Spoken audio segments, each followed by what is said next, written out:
भगवान करे जैसी किस्मत मेरी रही वैसे दुनिया की किसी और औरत की ना हो। मैं सच में नहीं चाहती कि धरती पर किसी भी लड़की को मेरा जैसा जीवन जीना पड़े। मैं अपने खानदान की सबसे खूबसूरत लड़की थी। बचपन से ही मैंने पिताजी के एक करीबी दोस्त के बेटे को अपना दिल दे दिया था। उसका नाम आकाश था। आकाश भारतीय सेना में तैनात था। वह भी मुझे पसंद करता था। हालांकि हम दोनों के बीच कभी ज्यादा बातचीत नहीं होती थी। दूर से एक दूसरे को देखकर बस मुस्कुरा लेते थे या हल्के से हाथ जोड़कर हेलो कर देते थे। हमारे घर वाले समझ चुके थे कि हम दोनों एक दूसरे को चाहते हैं।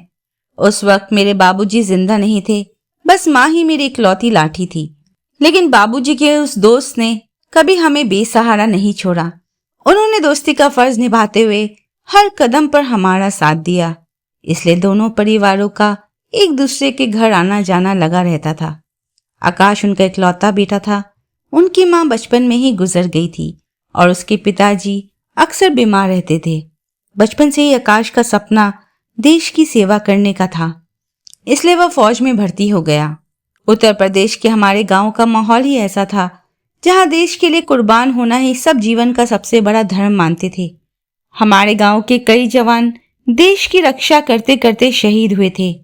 मैं आकाश को पूरे दिल से चाहती थी। जब दोनों परिवारों को हमारे प्यार का पता चला तो सबने बड़ी खुशी खुशी हमारी शादी तय कर दी। कुछ ही दिनों बाद धूमधाम से हमारी शादी हो गई। उस दिन मुझे लगा जैसे मुझे दुनिया की सारी खुशियां मिल गई हो।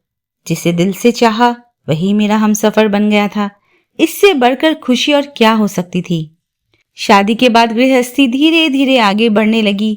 एक बात मुझे हमेशा खलती रहती थी कि नौकरी की वजह से आकाश को साल का ज्यादातर वक्त घर से दूर बिताना पड़ता था। कई बार महीने बाद छुट्टी मिलती, तब जाकर वह गांव लौट पाता। घर पर उसके बीमार पिता और एक छोटी बहन नेहा थी। हर त्योहार पर मैं बस उसकी राह तकती रहती। होली हो या दिवाली, अगर वह घर नहीं आ पाता तो मेरा मन किसी भी उत्सव में नहीं लगता था। लेकिन जिस दिन वह घर की चौखट पर कदम रखता, वही दिन मेरे लिए सबसे बड़ा त्योहार बन जाता था। उसके आने की खुशी में मैं अपने हाथों से पूरा घर सजाती। जितने दिन भी वह घर पर रहता, मैं उसकी सारी थकान मिटाने की कोशिश करती। हमारे साथ बिताए हुए छोटे छोटे पल ही मेरे जीवन की सबसे बड़ी पूंजी थे। लेकिन शायद हमारी खुशियों को किसी की नजर लग गई थी। एक दिन अचानक सेना की तरफ से खबर आई। बताया गया कि एक बहुत ही कठिन मिशन पर जाकर आकाश गायब हो गया है। अफसरों ने बताया कि बर्फ से ढके एक दुर्गम इलाके में ड्यूटी निभाते समय भयानक तूफान आ गया था। उसी बर्फ के नीचे शायद आकाश दब गया था। उसके शहीद होने की आशंका बहुत गहरी थी, लेकिन उसकी देह का कोई अता पता नहीं चला। जहां यह हादसा हुआ था वहां इतनी भारी बर्फ जमी हुई थी कि किसी इंसान को ढूंढ निकालना लगभग नामुमकिन था।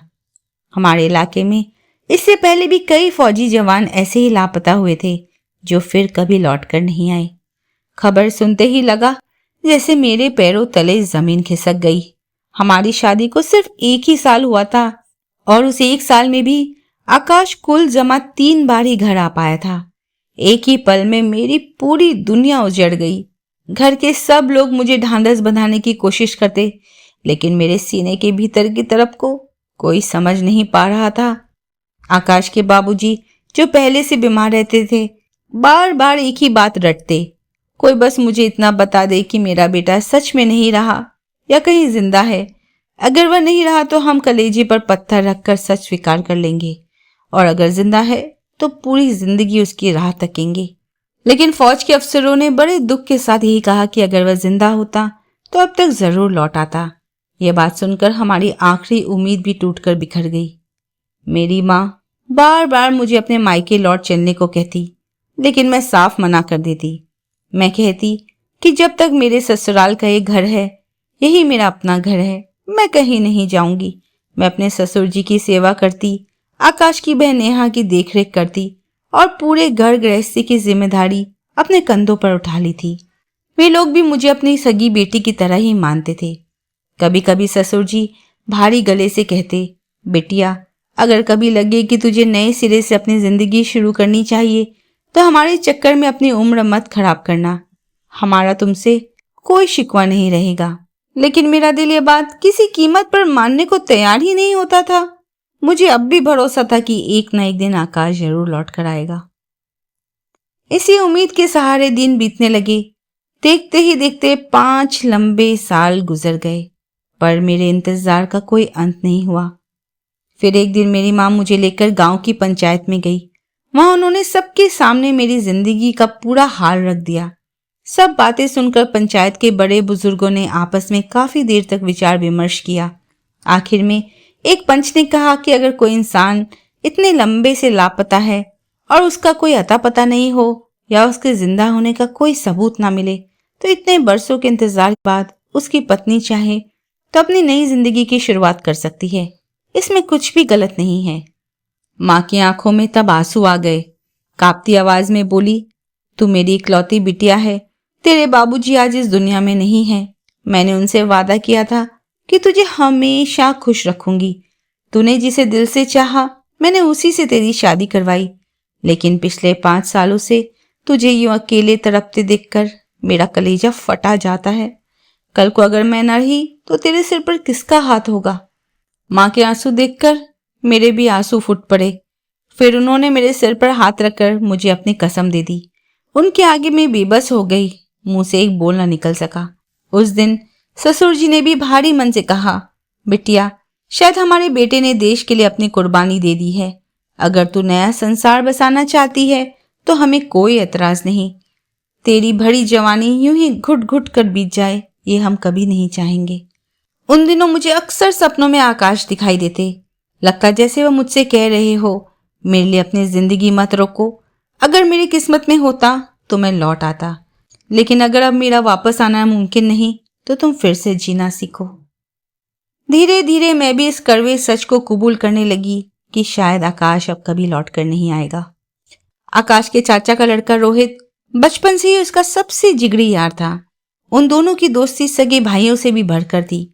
हम तीनों बचपन में एक साथ खेलकर ही बड़े हुए थे, इसलिए मैं रोहित को बहुत अच्छी तरह जानती थी। वह बड़ा ही सीधा, शांत और नेकदिल इंसान था। जब माँ उसके घर मेरा रिश्ता लेकर गई तो उसने बिना किसी झिझक के हाँ कर दी। उसने बस एक ही बात कही, मैं उन्हें पूरा मान सम्मान दूंगा, उनके सुख दुख में ढाल बनकर खड़ा रहूंगा और जिंदगी भर उनकी मर्यादा पर कोई आंच नहीं आने दूंगा। लेकिन मेरे लिए फैसला कर पाना इतना आसान नहीं था। मेरे दिल में अब भी आकाश की यादें रची बसी थी। बार बार लगता कि आकाश के ही सबसे प्यारे भाई से शादी करके मैं उसके साथ कोई अन्याय तो नहीं कर रही। माँ ने बहुत समझाया, ये कोई दगा नहीं है बिटिया, ये जिंदगी की कठोर सच्चाई है। घर परिवार के सब लोगों की जिद और खुशी की खातिर आखिरकार मैं टूट गई और मान गई। रोहित के साथ मेरी दूसरी शादी हो गई, पर सच कहूं तो मेरा मन इस रिश्ते के लिए पूरी तरह तैयार नहीं था। बस माँ की कसम और सब अपनों की खुशी के लिए मैंने इस नई राह पर कदम रख दिया था। शादी की पहली रात रोहित ने एक ऐसी बात कही जिसे सुनकर मेरी आंखों से आंसू छलक पड़े। उसने बड़े प्यार से धीमे स्वर में कहा, मैं जानता हूं कि आज भी तुम्हारे दिल में आकाश की यादें जिंदा है। मैं तुम्हारी भावनाओं की कदर करता हूं। जब तक तुम खुद अपने दिल से इस रिश्ते को स्वीकार नहीं कर लेती, तब तक मैं तुम पर किसी बात का दबाव नहीं डालूं। तुम इस घर में पूरी आजादी और पूरे मान सम्मान के साथ रहोगी। रोहित की बात सुनकर मेरे दिल में उसके लिए इज्जत और भी बढ़ गई। दिन धीरे धीरे ढलने और बीतने लगे। हमारे बीच भरोसे का एक बड़ा ही खूबसूरत रिश्ता पनपने लगा। वक्त के साथ साथ मेरे सीने का बोझ भी थोड़ा थोड़ा हल्का होने लगा था। रोहित ने कभी मुझ पर अपना हक जताने की कोशिश नहीं की। वह हमेशा मेरे मन का हाल समझने की कोशिश करता और मेरी भावनाओं को पूरा मोल देता। उसका यह बर्ताव धीरे धीरे मेरे दिल को छू गया। रोज सुबह वह अपने काम पर निकल जाता और शाम को लौटकर दिन भर की छोटी छोटी बातें बड़े चाव से मुझे बताता। कभी अपने कारोबार की फिक्र जाहिर करता तो कभी आने वाले कल के सपनों का जिक्र करता। मैं चुपचाप उसकी बातें सुनती रहती। इतने बरसों बाद पहली बार मुझे महसूस हुआ कि जिंदगी वाकई आगे बढ़ना जानती है। फिर एक दिन मैंने खुद ही फैसला किया, बीते कल की यादों से लिपटकर उम्र भर रोने से किसी का कोई भला नहीं होने वाला। उसी दिन से मैंने सच्चे मन से रोहित को अपना जीवन साथी मानकर अपनाने की कोशिश शुरू कर दी। रोहित ने भी मुझे वही दर्जा और सम्मान दिया जिसकी उम्मीद हर औरत अपने पति से करती है। हमारे रिश्ते में धीरे धीरे प्यार, भरोसा और अपनापन और गहरा होता चला गया। एक वक्त आया जब हमारी गृहस्थी बिल्कुल आम पति पत्नी की तरह सहज हो गई। मुझे लगने लगा कि शायद किस्मत ने मेरे लिए यही रास्ता चुन रखा था। रोहित मेरे चेहरे पर मुस्कान लाने के लिए मेरी छोटी छोटी चाहतों को पूरा करता। एक दिन वह मेरे लिए सोने की चूड़ियां लेकर आया और मुस्कुराते हुए बोला, मैं चाहता हूं कि तुम्हारे हाथ हमेशा खुशियों के कंगनों से सजे रहे। उसकी बात सुनकर मेरी आंखें फिर भर आई। लगा कि जिस इंसान ने मुझे इतना आदर और प्यार दिया है, उसकी भी तो मेरी हंसी पर पूरी हकदारी बनती है। देखते ही देखते हमारी शादी का 1 साल पूरा होने को आया। अब हम दोनों एक दूसरे से दिल खोलकर बातें करते, कभी आने वाले दिनों के ताने बाने बुनते, तो कभी बचपन की नादानियों को याद करके साथ हंस पड़ते। मुझे लगने लगा था कि जिंदगी ने मुझे वाकई फिर से जीना सिखा दिया है। लेकिन शायद मेरी किस्मत को अभी मेरी आखिरी परीक्षा लेनी बाकी थी। हमारी शादी की पहली सालगिरह के दिन सुबह से ही रोहित बहुत खुश था। मुस्कुराते हुए बोला, आज हमारी जिंदगी का बहुत खास दिन है। मैं चाहता हूं कि ये दिन हम कभी ना भूलें। वह आगे बोला, आज तुम रसोई में खाना नहीं बनाओगी, मैं बाहर से तुम्हारी पसंद का सारा खाना लेकर आऊंगा। फिर शाम को हम दोनों थोड़ा घूमने निकलेंगे और लौटते हुए तुम्हारी मनपसंद आइसक्रीम भी खाएंगे। हंसते हंसते उसने ये भी कहा, और हाँ, आज तुम वही लाल साड़ी पहनना जो हमारी शादी वाले दिन पहनी थी, लेकिन इस बार तुम्हारे चेहरे पर खिलखिलाती हुई मुस्कान होनी चाहिए। उसकी बात सुनकर बहुत अरसे बाद मेरे चेहरे पर भी एक निर्मल हंसी खिल उठी। रोहित के जाने के बाद मैं सजने संवरने लगी। महीनों बाद शीशे के सामने खड़ी होकर खुद को इतने मन से निहार रही थी। लग रहा था जैसे जिंदगी में फिर से खुशियों के रंग सिर चढ़कर बोल रहे हैं। ठीक उसी पल दरवाजे पर दस्तक हुई। मैंने सोचा शायद रोहित कोई जरूरी सामान घर पर ही भूल गया है, इसलिए जल्दी से जाकर किवाड़ खोल दिया। लेकिन दरवाजा खोलते ही जैसे मेरे पैरों तले जमीन खिसक गई। सामने रोहित नहीं, आकाश खड़ा था। उसका चेहरा पहले जैसा नहीं रहा था, बहुत सूख गया था। पूरे शरीर पर पुराने जख्मों के निशान थे। आंखों और चेहरों पर सालों की जिल्लत, दर्द और थकान की साफ छाप थी। लेकिन फिर भी उसे पहचानने में मुझे एक पल की भी देर नहीं लगी। मेरी सांसें मानो वही थम गई। आकाश की आंखें भी छलक आई। वह धीरे धीरे मेरी तरफ बढ़ा, लेकिन मैं अनजाने में ही 2 कदम पीछे हट गई। मेरे दिमाग में हजारों सवाल बवंडर की तरह घूमने लगे। आकाश ने हैरान होकर कहा, क्या हुआ? मुझे देखकर पीछे क्यों हट गई? कितनी मिन्नतों और तकलीफों के बाद तुम्हारे पास लौटा हूं। पहले अपने घर गया था, वहां पता चला कि तुम अब यहां रहती हो, इसलिए सीधा यहां चला आया। मैंने किसी तरह खुद को संभाला और उसे अंदर आने को कहा। एक गिलास पानी लाकर उसके सामने रखा, पर मेरे हाथ इस कदर कांप रहे थे कि गिलास संभालना भारी पड़ रहा था। मेरी बुद्धि जैसे कूंद पड़ चुकी थी। फिर आकाश ने धीरे धीरे बीते 5 सालों का सारा दर्द बयां करना शुरू किया। उसने बताया कि उस भयानक मिशन के दौरान वह गंभीर रूप से घायल हो गया था। होश आने में कई महीनों लग गए। दुर्गम पहाड़ी इलाकों के कुछ बस्ती के लोगों ने उसका इलाज तो किया, लेकिन सालों तक उसे वहां से निकलने नहीं दिया। फिर एक दिन मौका पाकर वह किसी तरह उनके चंगुल से भागकर अपने देश लौट आया। उसकी बातें सुनते सुनते मेरी आंखों से कजरारे आंसू बह निकले। आकाश ने हल्की सी मुस्कान के साथ कहा, इन 5 सालों में मैं सिर्फ इसी एक आस पर जिंदा रहा कि एक दिन लौटकर तुम्हें फिर देखूंगा। मैं गुमसुम बैठकर उसकी बातें सुनती रही। उसने चारों तरफ निगाहें दौड़ाई और कहा, घर काफी बदल गया है, पर तुम जरा भी नहीं बदली। फिर अचानक उसने चौंक कर पूछा, अच्छा एक बात बताओ, तुम रोहित के घर पर क्या कर रही हो? ये सवाल सुनते ही मेरी छाती धक से रह गई। क्या जवाब देती, कुछ समझ नहीं आ रहा था। आकाश ने अब मेरी तरफ गहराई से देखा। उसके चेहरे की वह आधी अधूरी मुस्कान धीरे धीरे गायब हो गई। शायद उसे एहसास होने लगा था कि कोई बहुत बड़ा सच उससे छिपाया जा रहा है। ठीक उसी पल फिर से दरवाजा खुला। हाथ में फूलों का गुलदस्ता और मिठाइयों के पैकेट लिए रोहित घर में दाखिल हुआ। सामने आकाश को खड़ा देखकर उसके हाथ से सारा सामान छुटकर फर्श पर बिखर गया। कुछ पलों के लिए पूरे कमरे में सन्नाटा छा गया। हवा भी जैसे थम गई थी। फिर अचानक आकाश आगे बढ़ा और उसने रोहित को गले से लगा लिया। खुशी से लबरेज आवाज में बोला, भाई मैं वापस आ गया। मुझे मालूम था कि तुम सब मेरी राह देख रहे होगे। लेकिन रोहित की जबान से एक शब्द भी नहीं निकला। उसका चेहरा पल भर में फक पड़ गया, रंग उड़ गया। कुछ ही देर में यह खबर जंगल की आग की तरह पूरे गांव में फैल गई। मेरी माँ, ससुर जी और आकाश की बहन नेहा भी बदहवास भागते हुए वहां पहुंचे।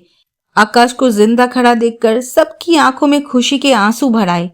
लेकिन अगले ही पल जब सबकी नजरें मुझ पर और रोहित पर पड़ी तो कमरे का माहौल एक झटके में बदल गया। खुशी का वो माहौल पल भर में मातम सा भारी हो गया। आकाश को धीरे धीरे सारा सच बताया गया। 5 सालों तक उसकी कोई खबर न मिलने पर परिवार की मर्जी और गांव की पंचायत के फैसले के बाद मेरी दूसरी शादी रोहित के साथ करा दी गई थी। सब कुछ सुनकर आकाश मानो पत्थर का हो गया। अभी कुछ देर पहले जिस आंखों में लौटने की खुशी चमक रही थी, वहां अब सिर्फ अविश्वास और गहरा दर्द था। वह मेरी तरफ टकटकी लगाकर देखता रहा और भारी आवाज में बोला, ये कैसे मुमकिन है? तुम तो मेरी पत्नी थी। मैं तुम्हें छोड़कर तो नहीं गया था ना? हालात ऐसे थे कि दूर रहना पड़ा। फिर तुम किसी और की कैसे हो गई?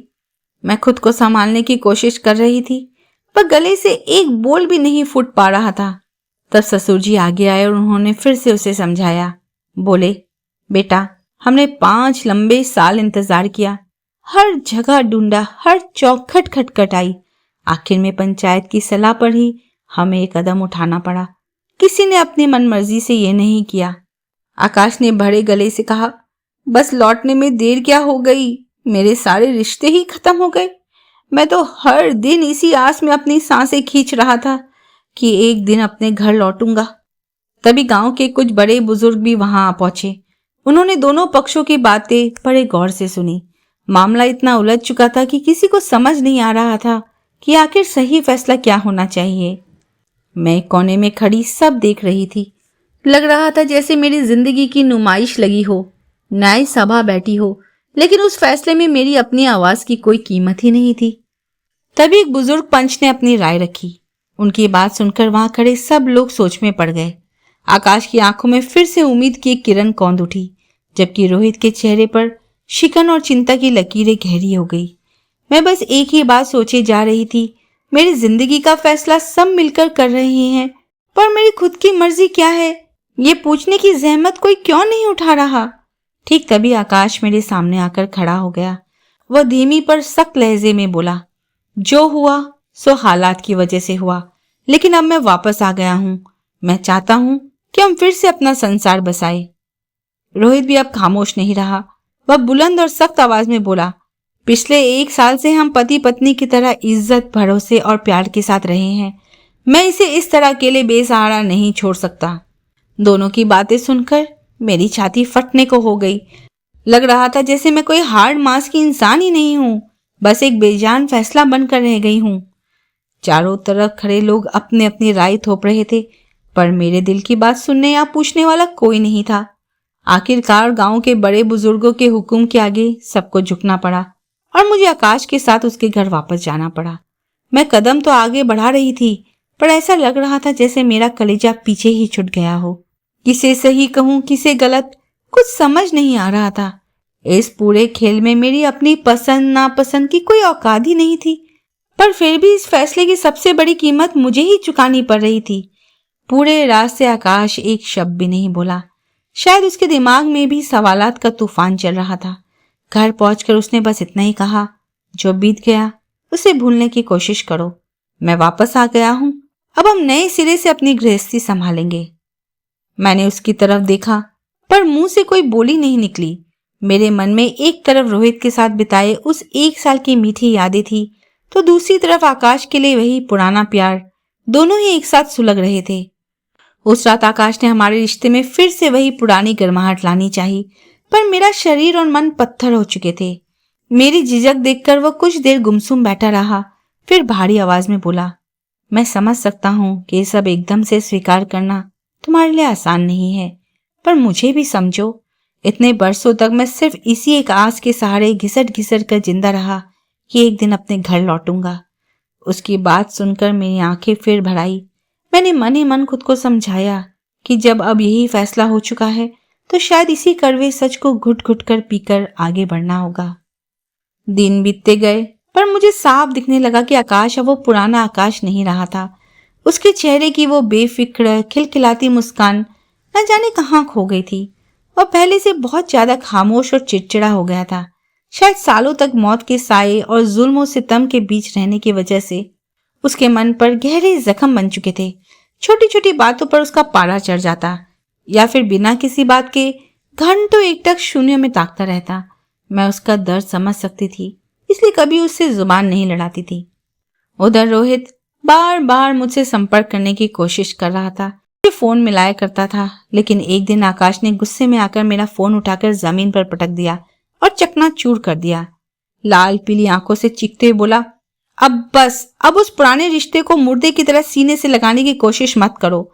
अब से बीते कल को बीता हुआ ही रहने दो। मैंने कोई विरोध नहीं किया, क्योंकि मैं अब और नया बवाल नहीं चाहती थी। मैं तो बस चैन की 2 सांसें जीना चाहती थी। इसी तरह 2 महीने और गुजर गए। फिर एक दिन अचानक रोहित हमारे दरवाजे पर आ खड़ा हुआ। उसे देखते ही मेरी छाती धक से रह गई। महज 2 महीने में ही वह इतना सूख गया था, पहचानना मुश्किल हो रहा था। चेहरे पर बेइंतहा थकान और आंखों के नीचे काले घेरे थे, जैसे हफ्तों से सोया ना हो। चौखट पर खड़े होकर उसने बस इतना ही कहा, मैं अपनी पत्नी से बस थोड़ी देर बात करना चाहता हूं। उसकी आवाज में गुस्से से ज्यादा बेबसी और दर्द भरा था। उसकी आवाज सुनते ही आकाश बाहर निकल गया। पलक झपकते ही दोनों के बीच तल्खी बढ़ गई और कहासुनी होने लगी। चिल्लाचिल्ली सुनकर गांव के लोग भी इकट्ठा होने लगे। कईयों ने रोहित को समझाने की कोशिश की, अब पुरानी बातों को कुरेद कर गांव का माहौल मत बिगाड़ो, पर रोहित किसी की बात सुनने को तैयार नहीं था। वह बार बार चीख कर कह रहा था, मैंने इस रिश्ते को पूरी सच्चाई और नियत के साथ निभाया है। मैं अपनी पत्नी को इस तरह नहीं खो सकता। दोनों के बीच तनाव हद से ज्यादा बढ़ने लगा। मैं कमरे के भीतर बैठी सब सुन रही थी। आंखों के आंसू थमने का नाम नहीं ले रहे थे। तभी अचानक मेरा सिर चकराने लगा। आंखों के आगे अंधेरा छा गया और मैं वहीं बेहोश होकर गिर पड़ी। आकाश ने फिर बिना एक पल गवाए मुझे फौरन अस्पताल पहुंचाया। डॉक्टर ने पूरी जांच करने के बाद हल्की मुस्कान के साथ कहा, बधाई हो, आप मां बनने वाली है। वह खबर सुनते ही मानो मेरे आसपास की पूरी दुनिया ठहर गई। जो खबर हर औरत की जिंदगी में सबसे बड़ी खुशी लाती है, वही खबर मेरी जिंदगी में एक और भयानक तूफान लेकर आ खड़ी हुई थी। डॉक्टर ने बताया कि गर्भ लगभग 2.5 महीने का है। मैं बार बार मन ही मन दिन गिनने लगी, हिसाब लगाने लगी, पर किसी नतीजे पर नहीं पहुंच सकी। मेरे दिमाग में बस एक ही भयानक सवाल गूंज रहा था, इस बच्चे का बाप कौन है? डॉक्टर ने भी साफ कह दिया कि इस वक्त निश्चित रूप से कुछ भी कह पाना मुमकिन नहीं है। ये खबर जंगल की आग की तरह दोनों परिवारों तक पहुंच गई और एक नया बखेड़ा खड़ा हो गया। रोहित ने बुलंद आवाज में कहा, मुझे पूरा यकीन है कि मेरा बच्चा है। अगर किस्मत ने मेरी पत्नी को मुझसे छीन लिया है तो कम से कम मेरे बच्चे को तो मुझसे दूर मत करो। दूसरी तरफ आकाश अड़ गया, जब तक सच साबित नहीं हो जाता तब तक कोई फैसला नहीं होगा। उन दोनों की खींचातान के बीच में पूरी तरह पिस कर रह गई थी। अब मैं सिर्फ एक पत्नी नहीं, एक माँ भी थी। मेरी सबसे बड़ी फिक्र अपने पेट में पल रहे उस मासूम वजूद को लेकर थी। मुझे डर सताने लगा था कि बड़ों की जिद और जंग की भेंट चढ़कर कहीं मेरा बच्चा ताउम्र लांछन न झेलता रहे। कुछ दिन बाद रोहित फिर हमारे घर आया। इस बार उसकी आवाज में कोई गुस्सा नहीं था। उसने बड़े शांत स्वर में कहा, मैं किसी से झगड़ा करने नहीं आया हूँ, लेकिन अगर ये बच्चा मेरा है तो इसकी पूरी जिम्मेदारी मैं जिंदगी भर उठाऊंगा। आकाश ने भी धीमे पर सख्त लहजे में जवाब दिया, जब तक सच सामने नहीं आ जाता तब तक कोई फैसला नहीं होगा। उनकी बातें सुनकर लगा जैसे मेरी अपनी जिंदगी की डोर पूरी तरह मेरे हाथों से छूट चुकी है। गांव के लोग भी भांति भांति की बातें बनाने लगे। कुछ ने सारा दोष मेरे सिर पर मढ़ दिया तो कुछ मेरी बेबसी को देखकर तरस खा रहे थे। पर कोई ये नहीं समझ पा रहा सबसे नरक जैसी यातना तो मैं खुद भुगत रही हूँ। हर रात भगवान के सामने हाथ जोड़कर बस यही दुआ मांगती, हे ईश्वर, चाहे जो हो जाए मेरे बच्चे पर कोई आंच ना आए, ये झगड़ा झंझट जल्द से जल्द खत्म हो जाए। उस वक्त मेरे लिए दुनिया का सबसे बड़ा सच बस वही एक नन्हा वजूद था जो मेरी कोख में पल रहा था। समय अपनी चाल चलता रहा और डिलीवरी का वक्त नजदीक आ गया। वे दिन डर और घबराहट में बीतते। एक तरफ बच्चे के भविष्य का खौफ तो दूसरी तरफ 2 परिवारों के बीच खींचती जा रही रंजिश की दीवार। रोहित और आकाश जो कभी एक दूसरे पर जान छिड़कते थे, आज एक दूसरे की सूरत तक नहीं देखना चाहते थे। यह सब देखकर मेरा कलेजा छलनी हो जाता। कई बार लगता कि उस दिन अगर माँ ने मुझे दूसरी शादी के लिए मजबूर न किया होता तो आज इतने लोगों की जिंदगियां यूं तबाही के मोड़ पर ना खड़ी होती। पर बीते वक्त को पलट पाना किसी के बस में कहाँ था। आखिरकार वह दिन भी आ गया। मुझे अस्पताल में भर्ती कराया गया। अचानक मेरी तबीयत बिगड़ने लगी।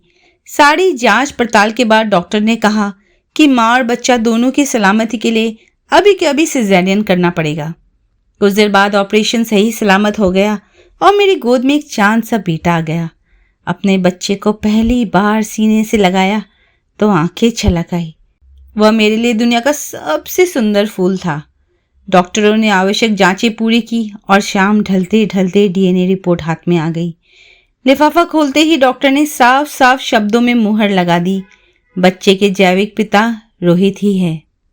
कमरे में पल भर के लिए गहरा सन्नाटा छा गया। रोहित की आंखों में आंसू छलक पड़े। उसने भारी कदमों से आगे बढ़कर उस नन्हे वजूद की तरफ हाथ बढ़ाया ही था कि डॉक्टर ने गंभीर आवाज में रोक लिया। एक बात और है, डॉक्टर की आवाज में हमदर्दी कम और चिंता ज्यादा थी। बच्चा बहुत कमजोर है। जन्म से ही उसे एक दुर्लभ और गंभीर बीमारी है। इसका इलाज बरसों चलेगा। बहुत हिम्मत, सब्र और बेहिसाब देखभाल की जरूरत होगी। जिंदगी और मौत के बीच का ये सफर बहुत लंबा और दर्दनाक है। ये सुनते ही कमरे की हवा जैसे और भारी हो गई। रोहित के फैले हुए हाथ हवा में ही जम गए। उसकी आंखों में छाई खुशी का रंग पलक झपकते ही उड़ गया। उसकी जगह एक अनजाने खौफ, बेबसी और गहरे सदमे ने ले ली। वह फटी फटी आंखों से कभी मुझे तो कभी उस बेजुबान बीमार मासूम को ताकता रहा। उसका शरीर कांपने लगा था। उसने एक कदम पीछे खींच लिया, फिर एक और कदम। उसके चेहरे पर साफ दिख रहा था कि वह इस नई भारी जिम्मेदारी का बोझ उठाने से भीतर तक डर चुका है। मैंने भड़ाई आवाज में उसे गुहार लगाई, रोहित, ये तुम्हारा अपना खून है। अभी तो तुमने कहा था कि चाहे जो हो जाए तुम इसका साथ कभी नहीं छोड़ोगे। रोहित ने अपनी नजरें चुरा ली। उसने एक शब्द भी नहीं कहा। उसका यह सन्नाटा किसी खंजर की तरह मेरे सीने में उतर गया। अपने ही छाती पर हाथ रखे बिना कुछ बोले वह उल्टे कदमों पीछे हटा और अस्पताल के उस ठंडे कमरे का दरवाजा लांघकर बाहर निकल गया। वह फिर कभी लौटकर नहीं आया। रोहित की इस बेवफाई ने कमरे के सन्नाटे को और भयावह बना दिया। मेरी आंखें उम्मीद से बड़ी नजर लेकर आकाश की तरफ घूमी। आकाश खिड़की के पास बूंद बना खड़ा था। उसके चेहरे पर अजीब सी वीरानी थी। वह धीरे से मेरी तरफ बढ़ा, लेकिन उसकी आंखों में अब वह पुराना प्यार नहीं बल्कि अजनबीपन था। उसने बड़ी मुश्किल से शब्द बटोरे, मैं बहुत कोशिश कर रहा हूं, लेकिन इस सच को, इस बच्चे को और इस हालात को स्वीकार करना मेरे बस के बाहर है। मैं अपने ही घर में अजनबी बनकर नहीं जी सकता। मेरे भीतर इतने दिनों से दबा दर्द का बवंडर आज सब्र का बांध तोड़कर बह निकला। मैंने पहुंचकर अपने आंसू सुखाए और शांत पर चट्टान जैसी सख्त आवाज में कहा, इस मासूम का क्या कसूर है आकाश? इसे तो बस थोड़ा सा आसरा चाहिए था। खैर, अगर यही तुम्हारा आखिरी फैसला है तो मुझे रोक कर मत रखो, पर एक बात कान खोल कर सुन लो। चाहे पूरी दुनिया मुझसे मुंह मोड़ ले, मैं अपने बच्चे का हाथ कभी नहीं छोड़ूंगी। आकाश ने नीची नजर से जमीन को ताका, फिर बिना एक शब्द कहे कमरे से बाहर चला गया। उस ढलती हुई शाम के साथ मेरे अतीत के दो बड़े साए हमेशा हमेशा के लिए मेरी जिंदगी से कटकर अलग हो चुके थे। मैंने अपनी कांपती हुई उंगलियों से उस नन्हे बीमार फरिश्ते के गालों को छुआ। उसने अपनी नन्ही नन्ही आंखें खोली और मेरी उंगली को कसकर थाम लिया। उस एक छुअन ने मेरे भीतर माँ की ममता का वह समंदर जगा दिया जो दुनिया के हर तूफान से टकरा सकता है।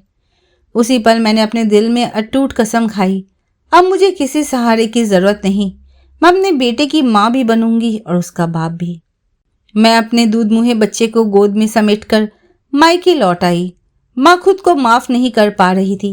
अक्सर बिलक बिलक कर रोती और कहती, बिटिया, मैंने जो किया तेरे सुख के लिए ही किया था। कभी सपने में भी नहीं सोचा था कि जिंदगी ऐसा रूप दिखा देगी। मैं माँ का हाथ थाम कर उन्हें ढांढस बताती, तुम्हारा कोई दोष नहीं है माँ। तुमने तो एक माँ का फर्ज निभाते हुए मेरी भलाई ही चाही थी। बस हमारी किस्मत में ही शायद विधाता ने कुछ और ही लिख रखा था। उसके बाद से मेरी पूरी दुनिया बस मेरा वह छोटा सा बेटा बनकर रह गया। समाज ने तरह तरह के ताने कसे, मुंह फाड़कर बातें बनाई, किसी ने उंगली उठाई तो किसी ने तरस खाया, पर मैंने दुनिया की बातों पर ध्यान देना ही छोड़ दिया। मेरे लिए सबसे बढ़कर सिर्फ मेरा बच्चा था।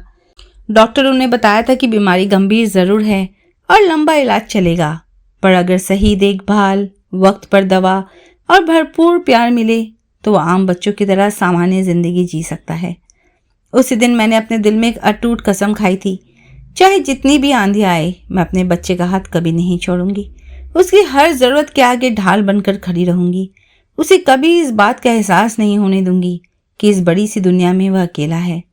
आज मेरी जिंदगी का एक ही मकसद है, अपने बेटे को सहज कर, हिम्मत देकर एक अच्छा और नेक इंसान बनाना। उसकी एक छोटी सी मुस्कान मेरे बरसों के सारे जख्मों पर मरहम लगा देती है। वही मेरी हिम्मत है, वही मेरी आस है और वही मेरी दुनिया। दोस्तों, कैसी लगी ये कहानी? अगर आपको ये कहानी अच्छी लगी है तो प्लीज़ लाइक, कमेंट और शेयर ज़रूर करें। और अगर आप मेरे चैनल पर नए हैं तो सब्सक्राइब करके साथ बने रहें। अपना ख्याल रखिए। धन्यवाद।